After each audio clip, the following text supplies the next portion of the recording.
everyone's searching for something. Fulfillment. They're gonna do it! Alliance wins! They win TI3! Fame. PPD, here comes the Ice Blast, ready for the dodge! And from universe, it's a disaster! Satisfaction. Grand champions of TI8! It's OG! Gives you the ability to become someone else. As someone who is powerful. Vacuum in! Ravage on everyone! The black hole as well! Light of heaven turns it around! Ravage as well! Stolen by Dendi! Are you kidding me? They turn it around! He can take down 5 opponents. But he's chunking them down! And he'll win the fight! It's a rampage! Express their creativity. Boulder upper, he jumps in! Where's the egg? He's snatches it! You thief in the night! Break the rules without actually getting arrested. Still hasn't even been used. There's a hook! How? Brought all the way back to the base! Cleaned up by the fountain! All of these reasons are in there somewhere. The player himself might not even know. He might not even understand it himself. But it's there. Oh yeah.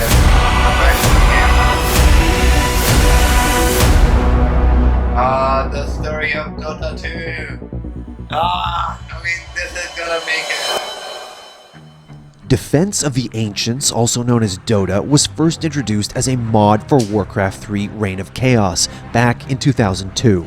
It took inspiration from a custom StarCraft map called Aeon of Strife, a co-op mode in which 4 players faced off against an endless wave of computer-controlled units across several lanes. From the beginning, especially offered something that other games didn't really have. Dota was created with Warcraft 3's world editor, which turned the game's existing assets into a variety of unique heroes and items. It was the first in a long line of multiplayer online battle arenas, better known now as MOBAs. Dota has such a scattershot history. It was originally developed by a lot of different people, and eventually a guy named Yule stepped up and took lead. The objective of the game was simple: destroy the enemy team's Ancient, a structure which sat behind towers and waves of units. But the execution was a different story. Dota was always a very difficult game and a kind of hard game to get into, especially if you're a casual gamer. Players would need to choose a character from hundreds of heroes, amass gold and experience by killing player and computer-controlled units, and outfit them with items and unique abilities in the hopes of achieving glory. I think that Dota really, brought something new to the table where it was even harder to some extent to play on a team and make it work. The advent of Dota marked the birth of an entirely new multiplayer experience. It was like an RTS but better. It had the complexity of a game like StarCraft, but with a welcome reduction in actions per minute. More importantly, it introduced the element of team play to a genre that had always been designed around individual play. I see it in a lot of ways similar to basketball, just like a 5-on-5 game where you kind of have to work together and utilize each other's strengths and synergizing everything together. The teamwork and the trust and the sacrifice, those are all true for every single team sport. Although the first ever iteration of Dota was released by Kyle Yule Sommer, it wasn't until the release of Warcraft 3 Frozen Throne in 2003 that the genre truly began to take off. Given that Yule had stopped supporting his own mod, other map makers were left to produce spin-offs that added additional heroes and items, amongst other features. The most popular of those spin-offs was Dota All-Stars, given that it took everyone's favorite additions and compiled them into a single downloadable map.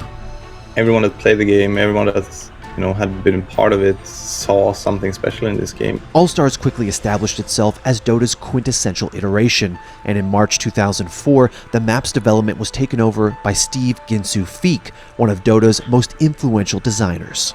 From item recipes to the mighty Roshan himself, Ginsu was responsible for ideating and implementing some of Dota's most integral and iconic features, and oversaw the game's development until February 2005.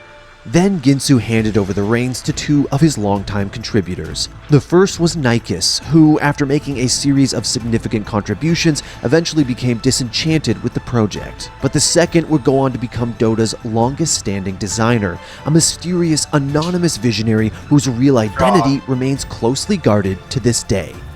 He is simply known as Ice Frog. So he will always work around Wow. balancing, also connected to like everything that makes Dota special and everything that makes the heroes special. And that's something I think he has done really well. And it was under IceFrog's direction that Dota blossomed into both an international 6.62. sensation Här i väntan spelar lite Dota. and a bona fide esport. Yeah. When the prizes started coming, I was like, oh, well, we have like tournaments, so obviously some people is going to come and say like, well, this is a great game, let's play it, like, let's put money in it. And it started progressing each year. Over the course of the mid to late 2000s, Dota became one of the biggest games in the world.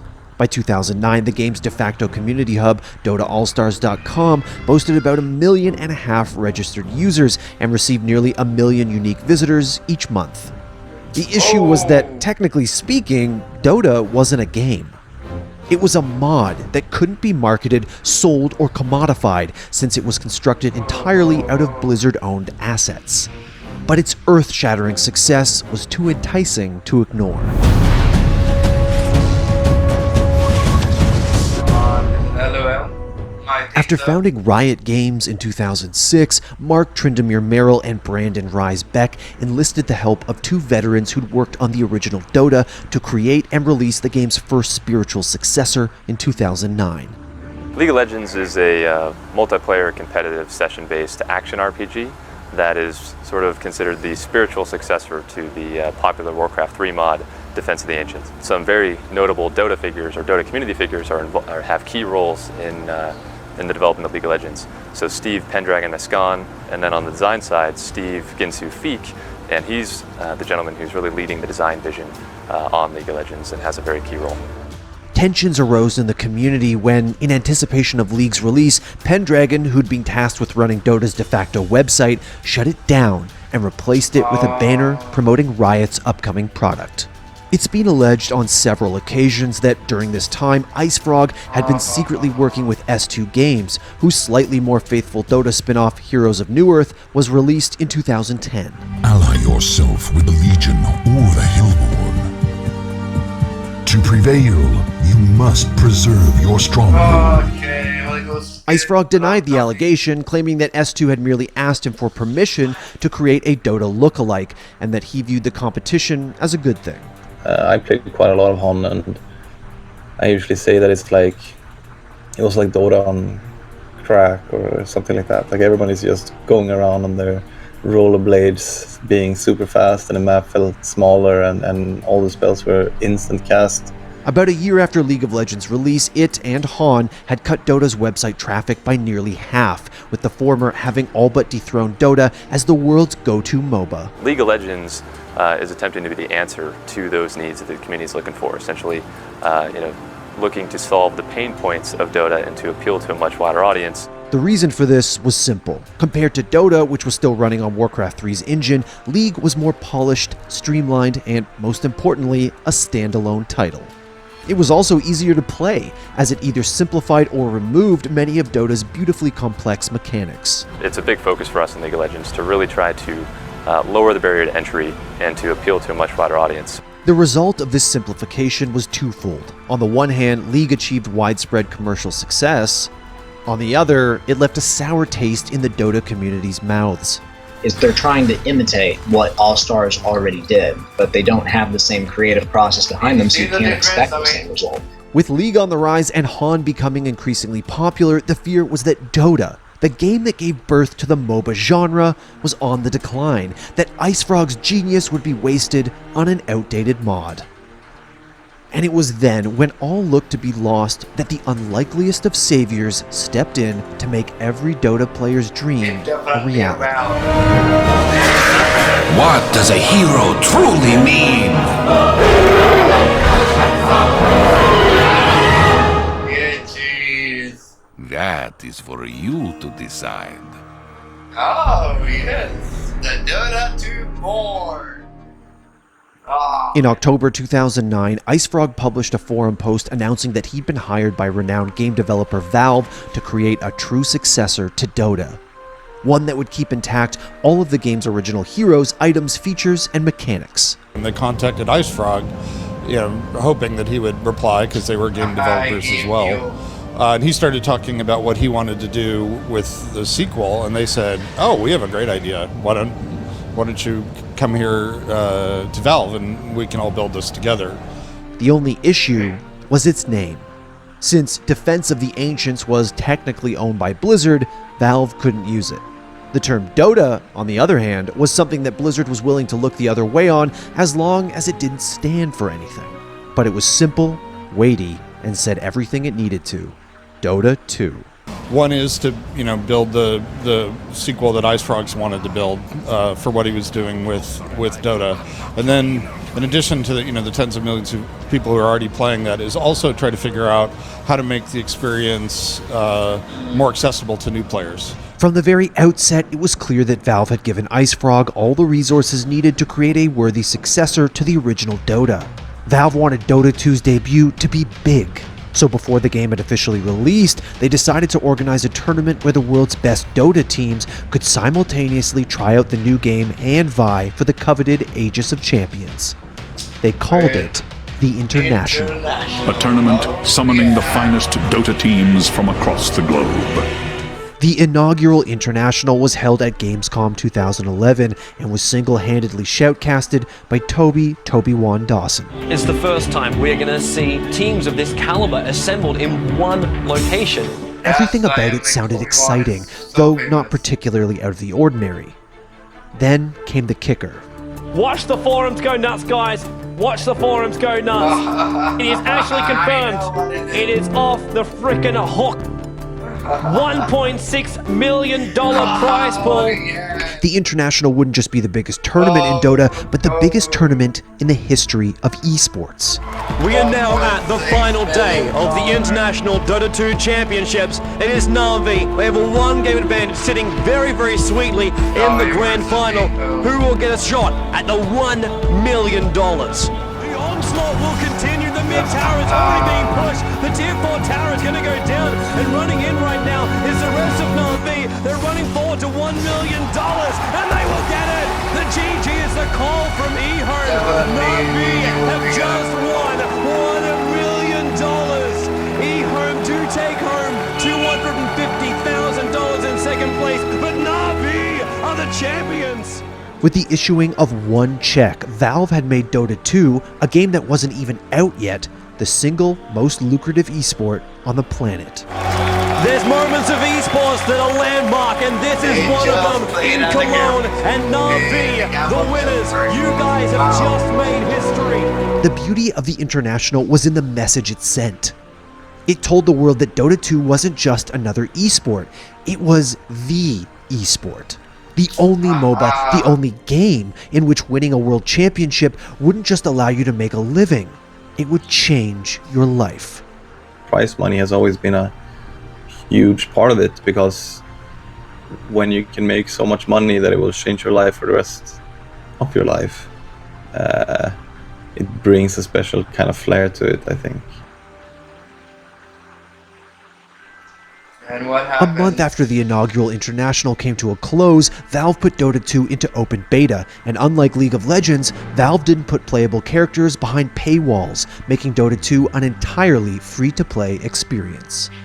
Despite its difficulty, the game quickly gained popularity, favorable reviews, and media attention. Have you ever heard of the video game? It's called Dota 2. Not until 5:45 this morning when I got the email. I had not. In full disclosure, I had never heard of it as well, but I'm learning it is a huge deal. But it would take nearly 2 years of testing and a second International before the game was given a full retail release a month before the third International.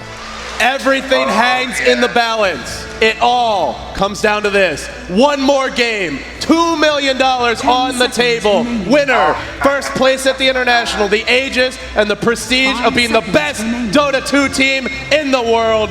To this day, TI3 remains one of the most important events in the history of Dota. He's got BKB, but no boots of travel. Coil on two. Just Dendi CP as well. They are in huge trouble. Funix caught. Now if they go for the throne, it could be game. Funix down. Alliance are doing it. They need a little more of those to fall. Throne in jeopardy. There's a glyph. It's going to be their last stand. Dendi's back. He's going to try to focus everybody, but there's so much stuff hitting on the throne. There's no more more clip available. Down to about half HP, a quarter HP. Alliance surrounding from all sides. BKB, they won this round. They're gonna do it. The Kings of the North. Alliance wins. They win TI3. In addition to boasting one of the greatest finals of all time, it was the tournament for which Valve unveiled what is perhaps their single most significant contribution to esports, the Compendium. Every time that you guys play a match or create an item or contribute to the Compendium, you're helping make Dota better for the rest of us. Valve structured it so that $2.50 from each Compendium sale would be contributed to the tournament's prize winnings. They also set up stretch goals which, when reached, would award owners with additional skins, careers, HUDs, and in-game taunts. When you play with Lena, you tend to get burned. The Compendium raised TI3's prize pool to a staggering $2.8 million, $1.2 million over TI1 and 2. Over the next year, Dota 2 saw a surge in popularity from competitors to content creators. Hello everybody, this is Purge bringing you a first-person gameplay commentary. I'm going to be trying to do a mid-Dragonite. To cosplayers. Coming up, we have Vera as Temporary Assassin Nightshade set from Dota 2. It felt as if Dota was once again solidifying itself as the world's quintessential MOBA. Dota 2 kind of was born and Dota 1 was reborn with TI1. So it's so much more than just a World Cup. It's a part of us now. By TI4, the tournament's prize pool had gone from an already unparalleled $2.8 million to an earth-shattering $10 million. Despite the tournament's famously awful finals, it saw 5 professional gamers emerge not only as superstars, but actual millionaires. There's 2 play wars at GG. 15 minutes in, it's over. NAVI convincingly moving their way through the win bracket, and they will take the victory against BG Gaming here at TI4. As the game's peak player count continued to skyrocket, reaching a record high 1.2 million in February of 2015, so too did the International's importance as the be-all and end-all of Dota. Every TI brings something good. It's such a nice event, as in everything is done very professionally.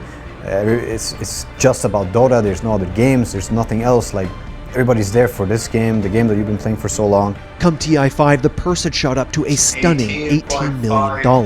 And soon after Evil Geniuses walked away with the most coveted championship in competitive gaming, it became clear the International had become the most magical 2 weeks on the esports calendar. Biggest tournament in esports, every year is the biggest tournament in esports. It's made out to be such a big thing. Being a TI, you know, it's not only the World Cup, it's like the festival of Dota. But it was also the most destructive. Everything for like the next couple of weeks was just too surreal, and then there's some major changes. We ended up releasing AUI and bringing in our old teammate Arteezy to play with us, and it's just kind of what everyone on our team thought was best for us going into this next year. Every second place in TI or below that, it's a lose, like a big lose.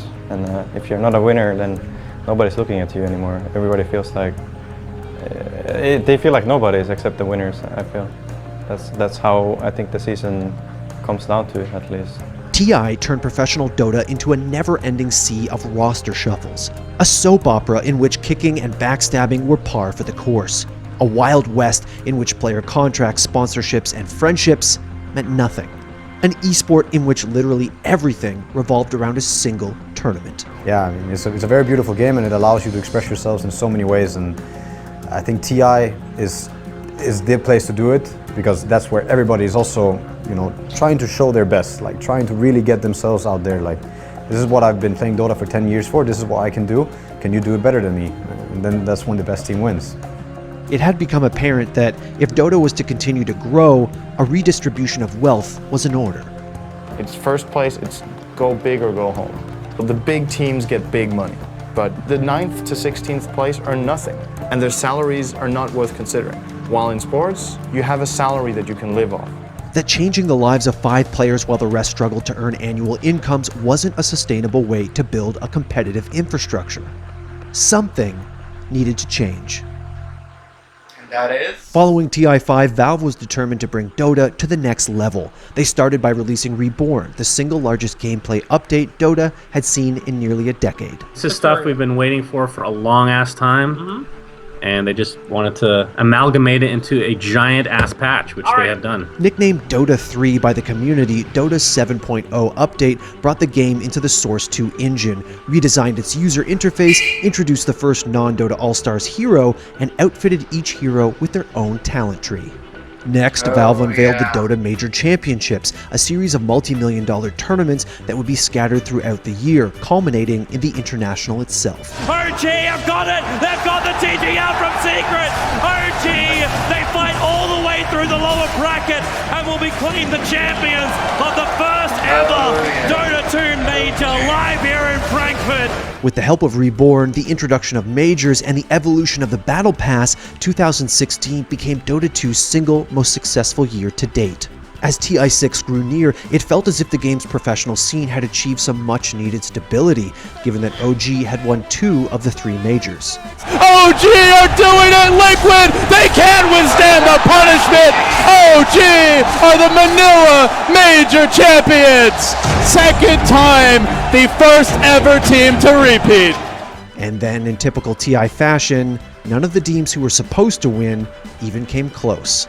OG, NAVI, LGD, and Secret imploded at various points in the tournament, failed to make top 8, and gutted their rosters immediately after it ended. I ideally had this team like in my head when TI5 was over, that I had a team that I could play with for 10 years, and I still feel like it's the same. I do not know what the future holds, like, even for myself, you never know. Instead, TI6 found the unlikeliest of champions. Now the Lasser, they found Tosca, we are ripped apart, the buybacks, it won't be enough, go game of play, Wings are your international 2016 champions! Despite making one of the greatest TI runs of all time, Wings were a largely unknown roster. They'd turned down sponsorships and streaming contracts in an effort to focus on playing. 每天超过8小时的刻苦训练，没有商业合作的压力，是病死的小伙子们能够调整竞技状态的关键。 Wings reminded the world that TI is a fickle, untamable beast. A battle royale in which anyone can emerge victorious. The international is the big one. You can win as many majors as you want to, but if you take TI, you become immortal. From a spectator standpoint, TI's unpredictability is a good thing. Dota is its own animal. Every single game of Dota is different. And after every patch, it takes much to figure out what's the optimal strategy. But from a business standpoint, it's a nightmare. How is an owner or sponsor expected to enter an esport where contracts and consistency had little to no bearing on a team's ability to win a world championship? Better yet, why would they? Very important for teams or organizations such as ours to have this outside framework built around Dota so that we don't lose our investment from one day to the next, or whenever TI is over, or if we fail to qualify for TI. By March 2017, Dota's peak player count had fallen below 1 million for the first time in over a year. And by TI7, its average player count had decreased by over 100,000. There's always going to be enough players, or just never be as big as it was, and that's the critical point to where the shift comes. When do you take something from the community? Or when is something visibly taken that makes you look weak and nothing is put in its place?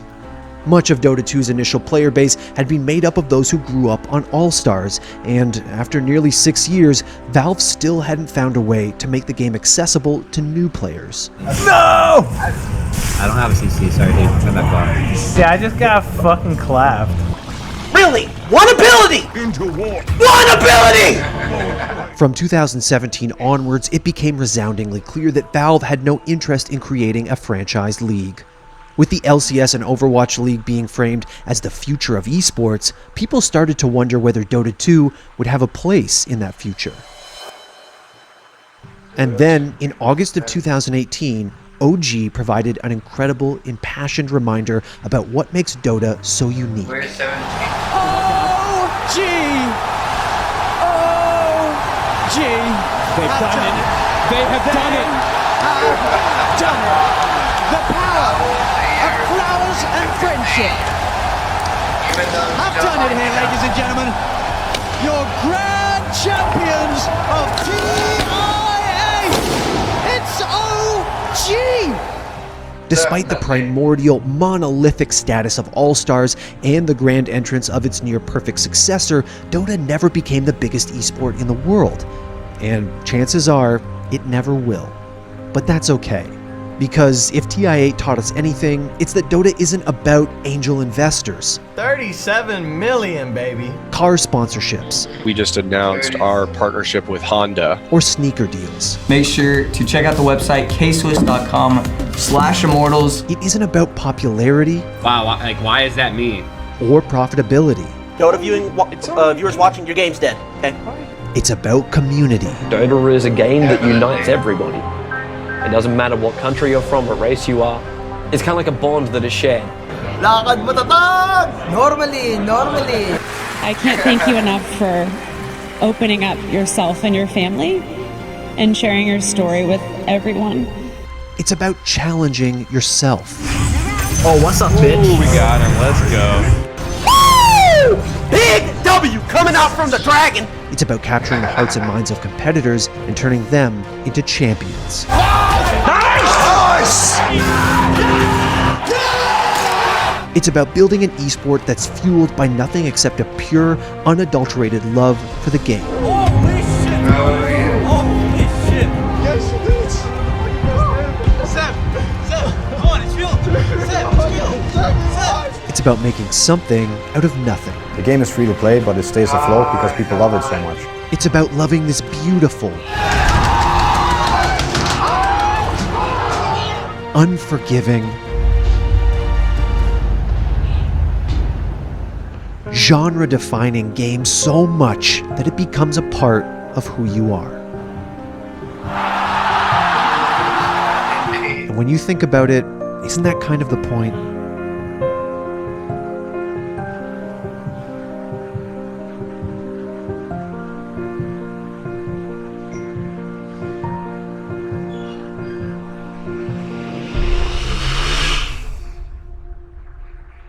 Thanks for watching. If you want more great content just like this, be sure to hit.